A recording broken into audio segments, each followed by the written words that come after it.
When I was first born, I didn't speak English. I actually didn't speak any language because I was just born. There's not too many babies out here that just come out the womb like, how you doing, doc?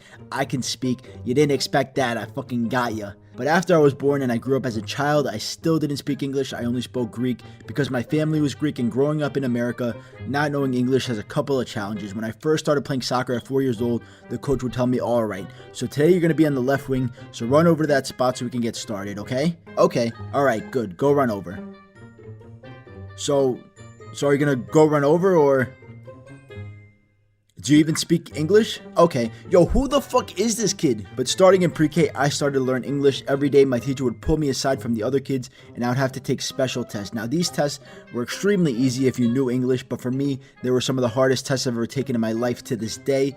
One test I remember taking was a piece of paper with 4 squares on it, and each square showed a teddy bear and a staircase, and all I had to do was tell my teacher where the bear was relative to the staircase. So the first 2 I knocked out easy. Bears to the left, bears to the right. Fucking easy shit, bro. What do you think? I'm in fucking pre-K? You are in pre-K. Fucking right I am. But then the next 2 were a little harder. All I had to say was up and down, but I guess I didn't know those words yet, because in my mind I was like, what the fuck is this bear doing? But once I hit kindergarten, that's when my English started getting a lot better, but it still wasn't perfect. I remember we were reading a book out loud one day, and I got called to read, and one of the words I had to read was island, but I'd never heard of that word before, so obviously I had to sound it out, and I said island, and my teacher said, no, it's not island, it's island, and I'm like, what the fuck you mean it's island? There's an S in it, it's clearly island, not island, and she's like, yeah, there's an S, but the S is silent, and I'm like, then why the fuck did they put an S there if they're not gonna fucking use it? Because honestly, who the fuck was in charge of creating these words? Did they just sit around like, okay,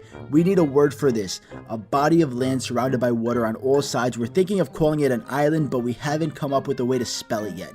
Well, we could start off with an I. Okay, yes, that's a good start, very good start. What else?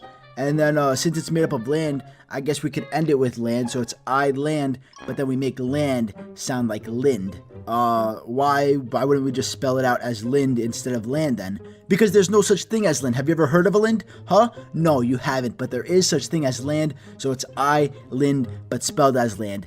That's what we're gonna do. You're right, that's a good point. All right, so that's how we're gonna spell island, I-L-A-N-D. Perfect. So next word is, wait, what are we waiting for? We just finished the word. Let's put an S in there. In island? Why the fuck would we put an S in there? There's no S in the pronunciation of the word at all. There's no reason for the S. Yeah, but we can make it a silent S. What does that even mean? How are you gonna make a letter silent? What the fuck are you talking about? Do you want my father to pull out the funding for this project? Is that what you want? Do you want to lose your funding? Are you really threatening me right now? It's not a threat. I'm just saying I can make a quick call right now and you won't have any more money to fund this, and you'll probably all lose your jobs. All because of an S? A silent S. Fine, we'll put the fucking S in, but no more silent letters. Okay, that's fine. What the fuck, man? What are you doing with your hand? Nothing. Are you crossing your fucking fingers? I don't know. Am I? You know, you're a real fucking piece of shit, Carl. I know.